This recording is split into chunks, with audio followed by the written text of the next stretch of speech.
Hello, and welcome to 10 for 10, 10th News, your weekly dose of 10th Amendment news in 10 minutes or so from us here at the 10th Amendment Center. Today is May 12th, 2013. My name is Michael Bolden, and thank you for tuning in.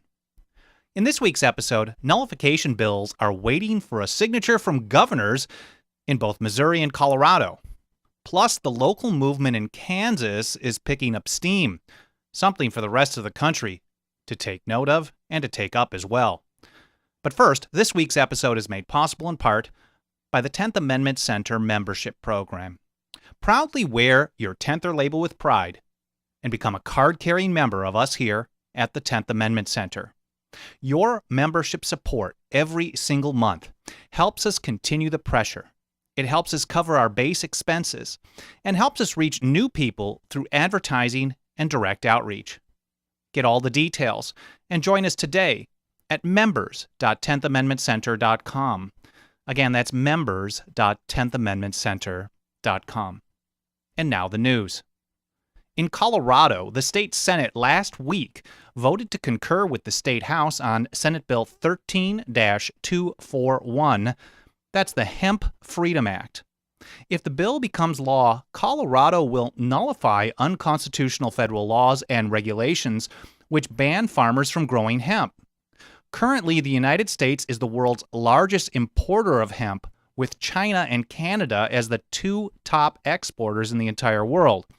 And the Colorado legislature wants their people living there to be allowed to participate and profit in this huge market. The federal government has no constitutional authority to ban the production of this industrial plant, but has persisted in preventing its domestic production for a long time. The result? Products with hemp that are readily available at your local grocery store all over the country must be imported from other countries, most notably China and Canada, resulting in higher costs for you and fewer farming jobs for Americans in general. The United States is the only developed nation in the world that fails to cultivate industrial hemp as an economic crop, according to the Congressional Resource Service. Recent congressional research indicates that the hemp market consists of over 25,000 various products. The same research found that America imports over $400 million worth of hemp from other countries around the world. At this time of economic difficulty, Colorado's Senate Bill 13-241 would not only expand freedom and support the Constitution, it would also be a great jobs bill. It now goes to the governor's desk for a signature. Get model legislation, the Hemp Freedom Act, for introduction in your area at tracking.10thamendmentcenter.com/hemp. Again, that's tracking.10thamendmentcenter.com/hemp. Over in Missouri, the state House voted to send Governor Jay Nixon what could arguably be the strongest defense against federal gun control measures in American history. The vote was 116-38. House Bill 436, that's HB 436, was introduced by Representative Doug Funderburk in February. It was initially passed by the House in April by a vote of 115-42. The state Senate approved the bill with an amendment which really did not do anything to the bill, and it definitely did not change any of its nullification aspects. The vote there was 26-6. Because of the amendment, the bill then needed one final vote in the state House, which happened late last week in the evening. The votes in both the House and the Senate there in Missouri are by strong veto-proof majorities. Governor Jay Nixon can sign the bill into law. He can let it become law without signing, or he'll have his veto overridden by the legislature. In all three situations, HB 436 would become law in Missouri by July 1st, 2013. As law, HB 436 would nullify virtually every federal gun control measure on the books, or even those planned for the future. The bill reads in part, quote, "All federal acts, laws, orders, rules, and regulations, whether past, present, or future, which infringe on the people's right to keep and bear arms, as guaranteed by the Second Amendment to the United States Constitution and Article 1, Section 23 of the Missouri Constitution, shall be invalid in this state shall not be recognized by this state, shall be specifically rejected by this state, and shall be considered null and void and of no effect in this state." End quote. The immediate effect of the law would be as follows.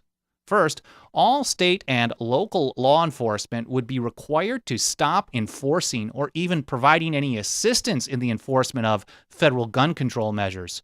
All of them. 2. Grassroots activists should immediately start pressing local governments around the state, county, city, and town to pass an ordinance which A, states an unwavering dedication to the new law passed, and B, requires all local law enforcement and all local government assets to immediately cease in the enforcement or assist in the enforcement of federal gun control measures within the local government's jurisdiction. 3. Federal Attorney General Eric Holder will likely send a letter to threaten the state if it decides to enforce the penalty provisions of the state law. And 4. Other states will gain the courage to follow the lead started by Kansas and now Missouri and pass similar laws, helping nullify federal gun control. Track the status of these and similar bills in states around the country at tracking.10thamendmentcenter.com/second. That's 2ND. Again, that's tracking.10thamendmentcenter.com/second. In neighboring Kansas, which started the ball rolling when Governor Brownback signed SB 102, that's the Second Amendment Protection Act, into law last month, local communities are getting involved to ensure that the new law has maximum effect. Commissioners in Butler and Seward counties, along with the City Council in Herndon, Kansas, let the Kansas state government know that they have their backs when it comes to blocking federal infringements on the right to keep and bear arms. Each local community recently took the first step forward by passing resolutions in support of the new state law, the Second Amendment Protection Act.